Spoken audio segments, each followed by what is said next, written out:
We're back. I'm Jay Fidell. This is ThinkTech. More specifically, this is History is Here to Help. And we're going to talk today about the history of WASC accreditation, WASC. That's about accreditation for private schools. What goes into a WASC visit? And we're going to join our esteemed group to find out how those visits go, what they result in, and what they mean, and historically, how this all came to pass. We'll be right back to meet our panel.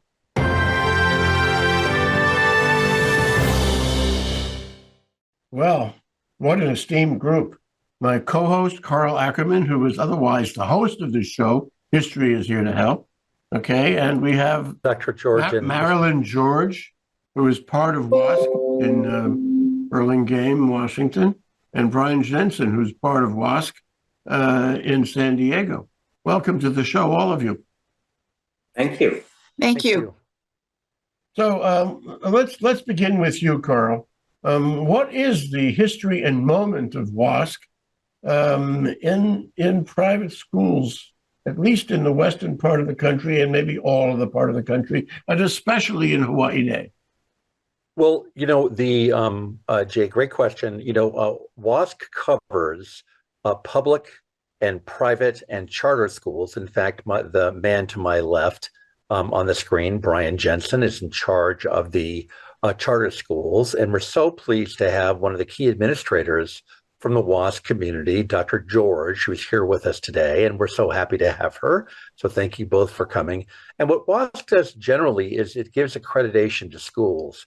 So a committee goes in, Jay, and spends 3 or 4 days. We generally have a leader. In fact, Brian was my leader. We have several people who go in and we help evaluate a school, but we evaluate a school based on their self-study. And from that point, I want to shift to Dr. George, who may have a fuller definition, and then perhaps to Brian for a definition from the way he sees it. Yeah, thank you, Carl. We have the very boring title, Western Association of Schools and Colleges. Technically, we were incorporated in 1962 in the state of California, and Hawaii was part of that initial approval as they joined along with the California to become a worldwide accrediting body.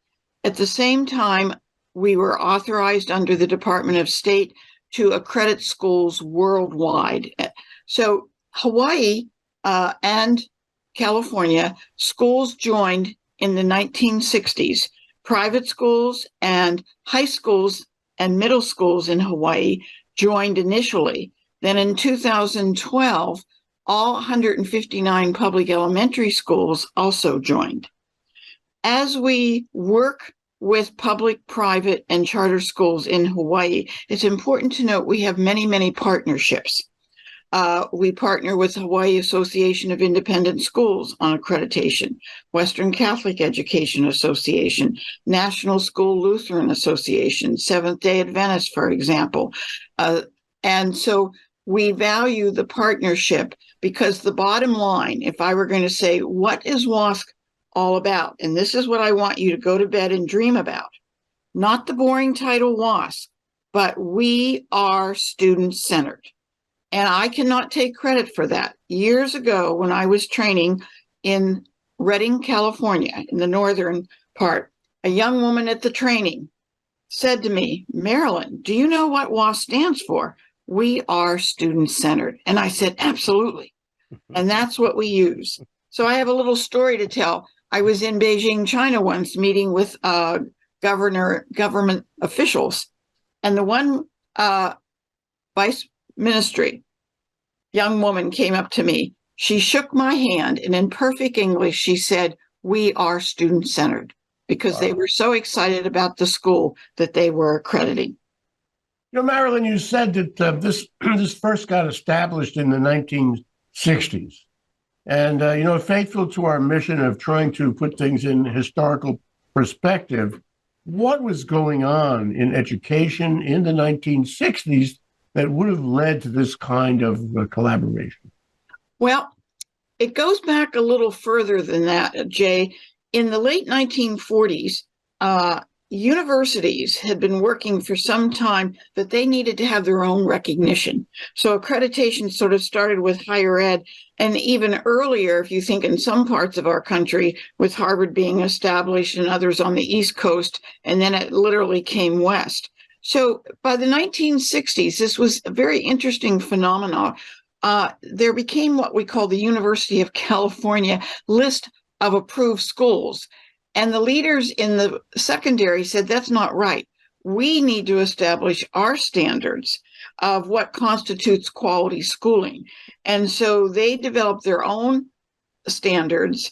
And so with the blessing of the UC, what we called the list of approved schools broadened to, with input from educators from Hawaii, California, and other areas, what constitutes quality education, particularly starting with the secondary schools. So that was the movement. I think a sense of independent, we want to support and celebrate our schools. And that was true for private schools as well as public. I remember one of the key leaders in the San Francisco Diocese was one of the founding members when we incorporated with WASC in the 1961-62 era. So it was an exciting time. And then that led in Hawaii, not just high school and middle school, but as Don Horner was head of the Hawaii State Board of Education at the time, and Dr. David Brown, the executive director, and I met with the board because their proposal was they wanted to bring in and phase in all the elementary schools. And so that started a 5-year phase in because they saw the power of this grassroots process where it's not WASC imposing, it's the schools engaging their teachers, administrators, parents, students, and other stakeholders in how well are students learning? How do we know? Are we doing everything to support that? So if I were going to say what is accreditation, it's reflection, it's assessment, it's planning, it's implementing, it's monitoring, and reassessment if it doesn't work. Well, you're helping Brian answer my next question. My next question, Brian, is, the extraordinary lesson so far is that not all schools are the same. What is this? Is that out of Animal Farm? Not all the barnyard animals are the same. Some schools are qualified and some schools are not qualified. And I think Marilyn was giving you a lot of hints on how to deal with this question. But question is, what is a qualified school anyway? Well, why should I pay more attention to a qualified school? Why should I give it benefits and stand behind it and sponsor it and, give it my imprimatur? What makes qualified school qualified? Yeah, well, that's a great question. And of course, we talked about the practicality you heard earlier of accreditation. A school that has a stamp of accreditation that is an external validator that school is operating a quality educational program in all aspects, in academics, in operations, in decision-making, in school culture, that it's following a set of quality standards that have been developed that constitute, this is what a quality educational institution does and how they serve their students. When recently Carl had mentioned we were on a team together, and I think it's important to know that, the self-study process, as Marilyn said, is not something that WASC imposes. Rather, you think of it as a tool or a mechanism by which a school can engage itself, its own school community, come together in deep reflection and analysis and say, who are we as a school in terms of our mission and purpose? You mean we can't put a lot of data into Chat GPT and ask, is this school qualified, and get an immediate answer? What's wrong with GPT? You certainly have a data analysis component to it to understand learner needs. But when you look at a quality institution, an accredited institution, they have a unified mission purpose. And every decision that they make is an informed decision that says, to what degree are we fulfilling that mission and purpose for our students, for our communities and families that we serve? You know, working with Carl on our recent visit, self-study teams are put together. They are professional peers. They are professional educators who come together and spend 3 days after a school has done a deep dive, self-reflective, coherent analysis of who are we, what do we need to do to help our students, how do we know we're helping them, where might we improve, and together as a school community, do we have a clear and unified roadmap toward helping our students move them to the next level. And so then this is validated when peers come in a peer review process through the visiting committee, and they engage in dialogue with the school, and they find out further, and they have an in-depth, what have you learned? Are there any red lines, you know, that the school needs to cross? In other words, you know, you go on one of your visits, okay, I'm going to be asking about that, and something presents itself, and it's definitely bad.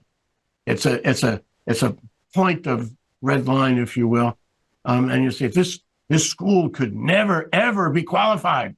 I'm being yeah. There are, I would, you know, we do have standards and benchmarks, and I would actually, Dr. George would be able to elaborate on those instances when we may have a school that has moved beyond one of those. And so there are processes that we have to be able to help them in corrective action.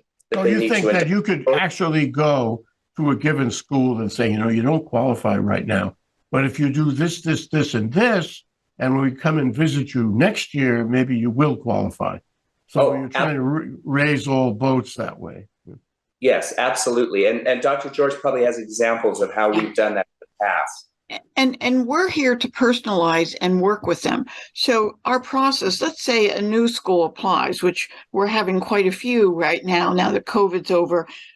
As we preview their information that they provide through a basic initial report, we do pre-initial conversations virtually, and we may say, these are things we feel you want to work on. Let us give you advice on how before we actually do the formal visit. So we're coaching them and helping them.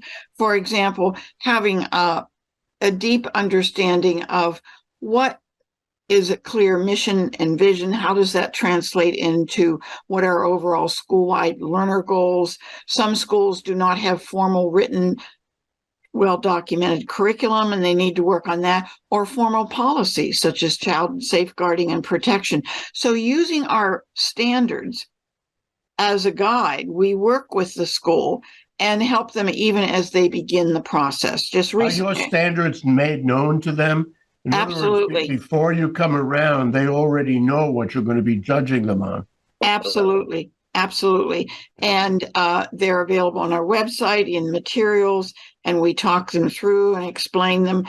And so that. What about the weightings, Marilyn? You know, like I was joking before about GPT, but, you know, algorithm. We have algorithms in everything, and you weight one point of evaluation and another and another and another. And it sounds to me there are many points of evaluation that you're going to be looking at.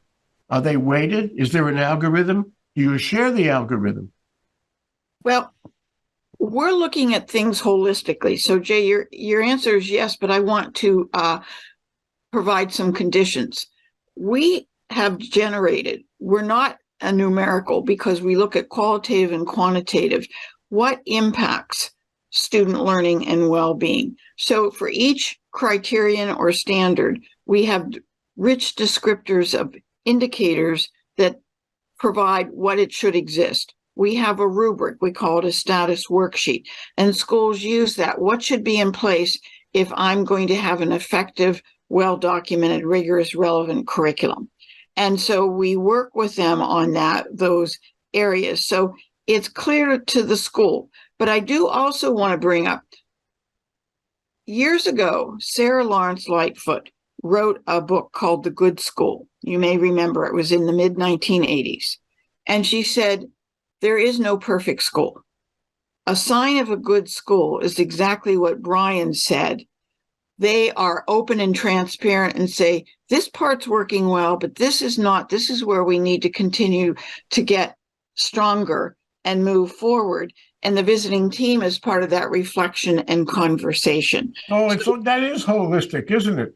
It's looking into the future. It's placing the student in a career, in a life, in the rest of that student's life, and trying to see how the school will affect and enhance that student's life. Carl, you're concerned about Hawaii schools. You're concerned about the private schools, but I suppose this would apply to every school in Hawaii. The one awful thing that could happen is that a school is qualified, a school has been certified, and then one day these guys come around and they find a problem and they say, "Oh, sorry, you're not qualified anymore, you poor bugger." Are schools concerned about that? Does that ever happen? Do people consult with schools? Do they consult with Iolani and Punahou and other schools in Hawaii to tell them, look, you want to protect your certification. You don't want to lose it. So here's some advice for you. Can I get someone to consult with my staff, my school, my management, even my students, to make sure I can hold on to the certification, Carl? Jay, because of the nature, I work now with Brian Jensen, and also the head of my committee before, where I was looking at a school on Maui, was this guy named Rudy Cuevas, who is from California. And the WASC people themselves are pretty clear and pretty thoughtful. And, it's a rare, I think there are 4 categories and largely, and it's rare for a school not to get accreditation. But it did happen with Trans-Pacific Hawaii College here in Hawaii. A school teaching Japanese students English and other things, but it's a rare occurrence. And I have to say that, on our recent visit, and that's the best exemplar for you, when we were giving our final report, the school was so good. This is Kanu on the Big Island, Hawaiian Immersion School. And there were 5 of us, and 4 of us were tearing, including me, as we were giving our reports. And the person who gave this eloquent summary. Did you say tearing? Did you say? Tearing. Yeah, that's tearing. Marilyn, he said tearing is what he said. Yeah, tearing.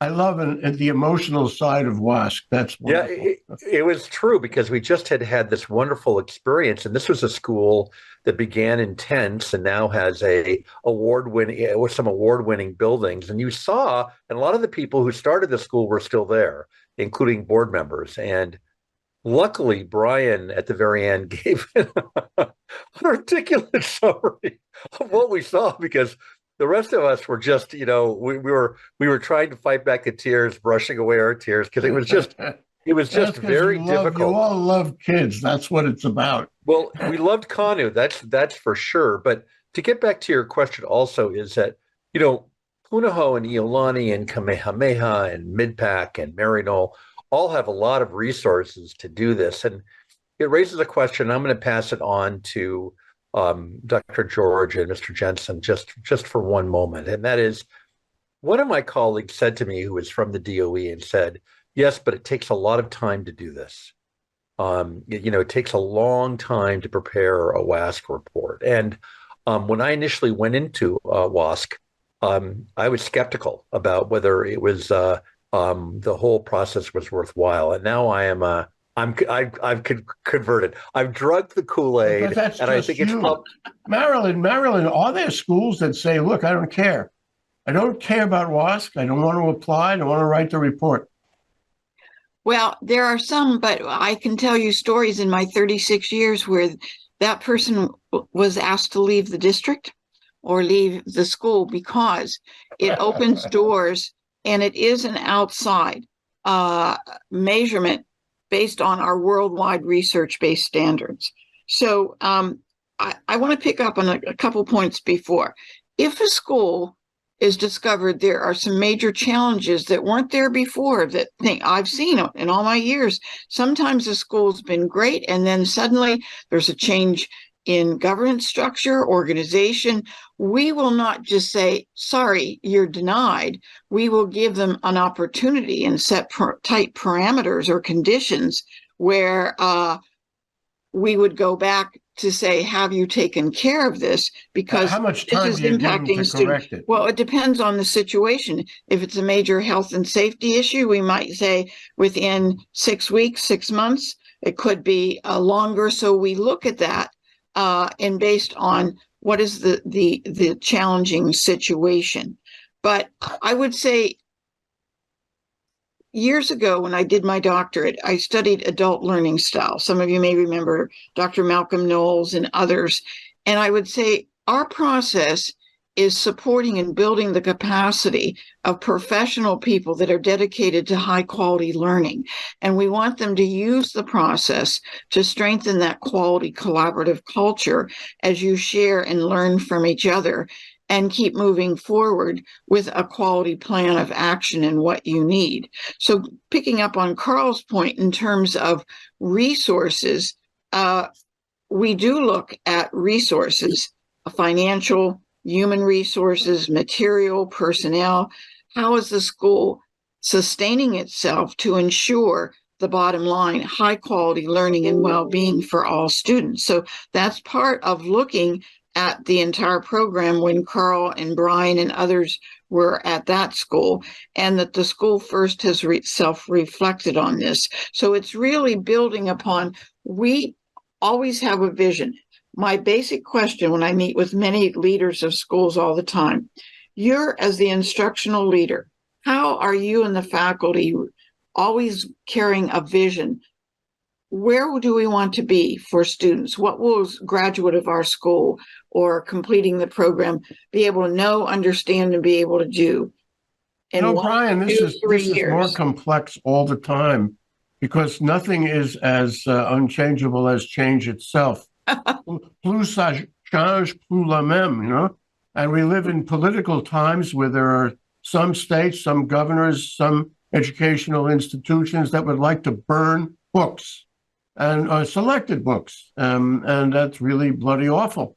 And then you have all kinds of efforts on the part of departments of education and educational boards to try to control what happens in the classroom. There are schools all over the country where teachers are leaving because they can't stand that. And I mean, I could go on, but we live in a political environment now where schools are not free to do what you guys care about in terms of certifying them. How do you deal with that? This is very complex, and it's very, what do you want to call it? It's shocking to me to try, you know, academic freedom, for example, the issue at Stanford right now. How do you deal with that in terms of certifying a school that has somehow fallen under the mantle of being regressive? Yeah. Well, you know, one of the things too, I think it's important is one of the core tenets of WASC is that access, that all students have access to a quality education. We actually have a DEI, diversity, equity, and inclusion, and have developed a statement of that. And of course, based on the affiliations that we have in terms of the partnerships with the Catholic schools and so forth, there are variances on this diversity, equity, and inclusion. But that's a core tenet. And it is, for some schools, that is an area of tension. But we don't shy away from emphasizing that a quality program and a quality school provides access to a rich educational experience for all students. Right. And certainly, you know, schools are falling in and being there. There's the politics of today that are impacting some schools. And we recognize that, but we also recognize that if you are a school committed to a mission and purpose of educating your students and your communities, it must be for all students, regardless of their education level, their ethnic background, regardless of their socioeconomic status. Are you doing everything that you can do to support those? It is an interesting time, Jay, in the education industry right now. That push and pull will intensify. You know, I don't have an answer, obviously, of how that will play out. But I do know that WASC is committed to that as a central component to what we identify as a quality school. And we are committed to working with these schools on those areas, you know, for them to address them the best they can, best based on what external pressures may be put on them. I will be interested to see in 5 years, Jay, where this has all landed. But it's important to WASC that we have that, and I think it's important to educators, and they're looking for ways to navigate it. Well, surely you have to, you know, the 60s are a long time ago. You have to follow all the changes, the dynamics in education, and you know, as education goes, so goes the country, and not only today but in the future. And some people, this is not going to surprise you, Marilyn. Some people feel that the American education system has failed to produce adequate citizens who can exercise the right to vote, who can appreciate their role in the mesh of a democratic society. What would you add to what Brian was saying about all of that? Well, I would say years ago when accreditation started, the concept of a quality assurance organization came out. Now, if you talk to any accrediting body around the world, the word is continuous improvement, 24/7. How do we support schools in that continuous journey? And so we're growing and evolving as the schools are. So we're not the same beliefs and thinking. We just met as a group of accreditors nationwide in Washington, D.C. in early February. And we worked with another group that during COVID developed what they call the new school principles. What's the new norm? And all of us as agencies of accreditation were on a panel talking about how are we growing and evolving. And I would say our mantra is how, as we personalize each associations and affiliations with whom we work, how do we support each school in that ongoing 24/7 look at how do we know students are learning and prepared for next steps? And I'll share a little story. During COVID, I was chairing virtually one of our embassy schools, and the head of school said to me, you know, Marilyn, we have all the basic school-wide learner goals: be critical, innovative thinkers, effective communicator, value diversity, be global-minded. But the bottom line is, for every single school, and I take this to all 5,200 schools we work with, how are all students prepared, not just for the known, but the unknown?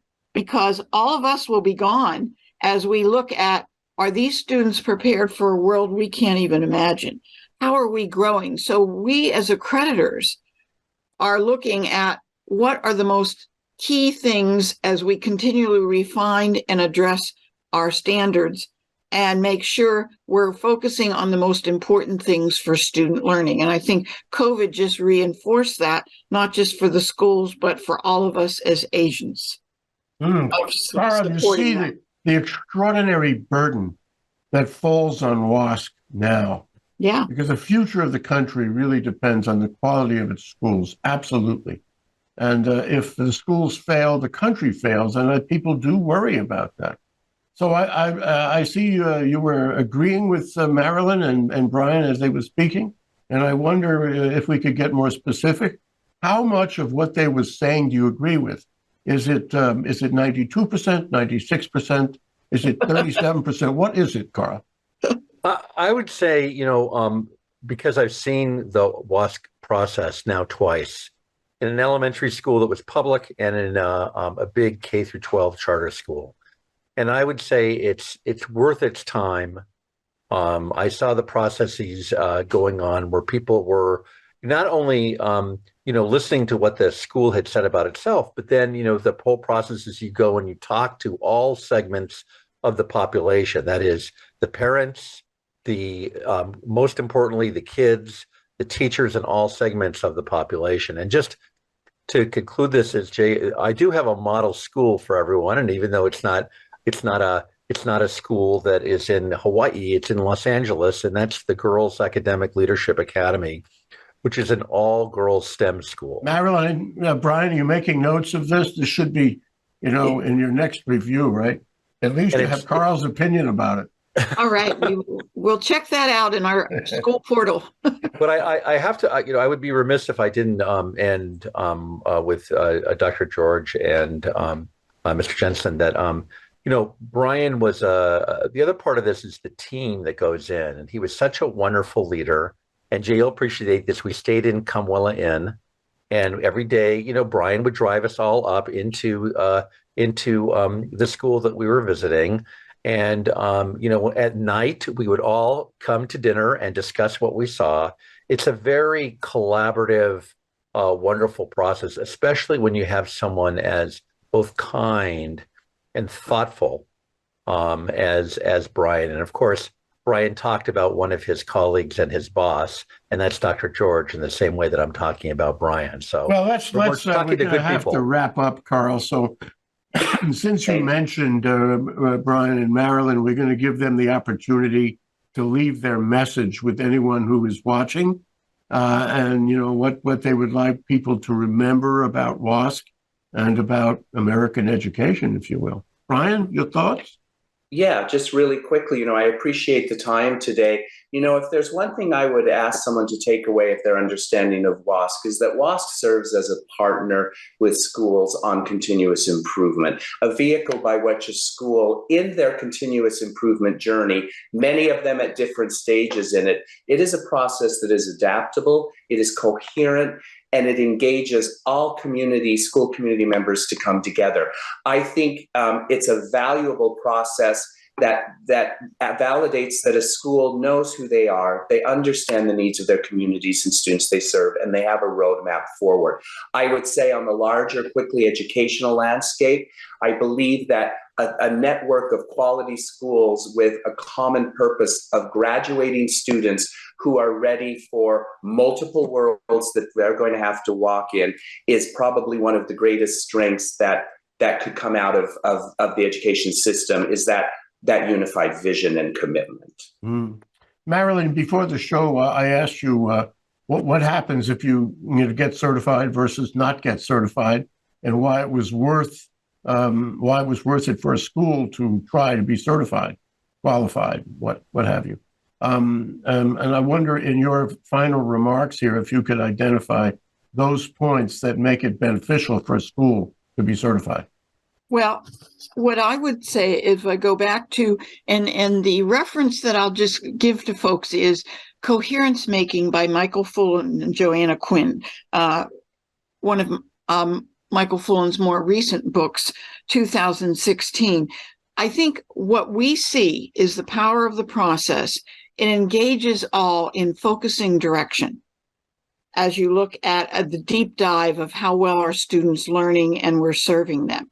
It also builds that collaborative culture, which is so critical to change and improvement, looking at both external and internal accountability as you work together. And it's an ongoing process of getting people excited. It builds that synergy of pulling people together. And I just might close with one little story. Years ago, I was presenting to a small Lutheran school about accreditation. I had school board members there. I had teachers. I had older students and parents.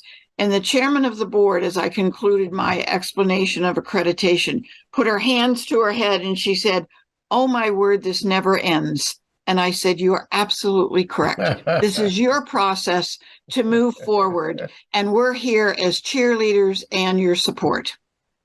Right on. Very important. It makes you critical to the whole, American education system. That's my reaction.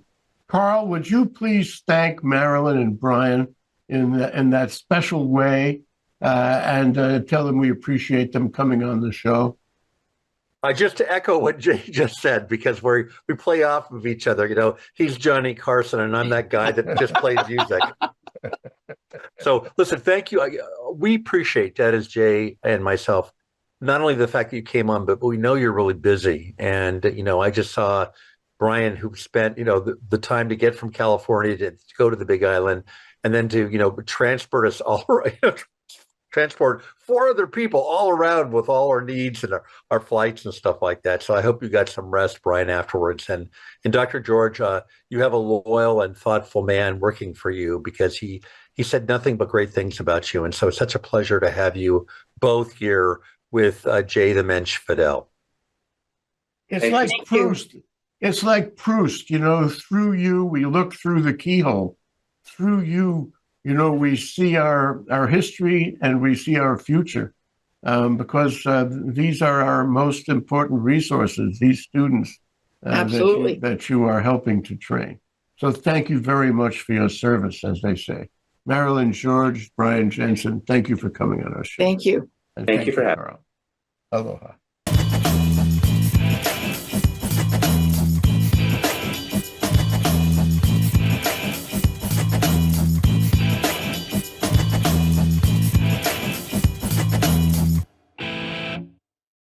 Thank you so much for watching ThinkTech Hawaii.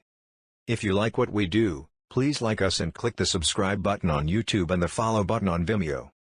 You can also follow us on Facebook, Instagram, and LinkedIn, and donate to us at thinktechhawaii.com. Mahalo.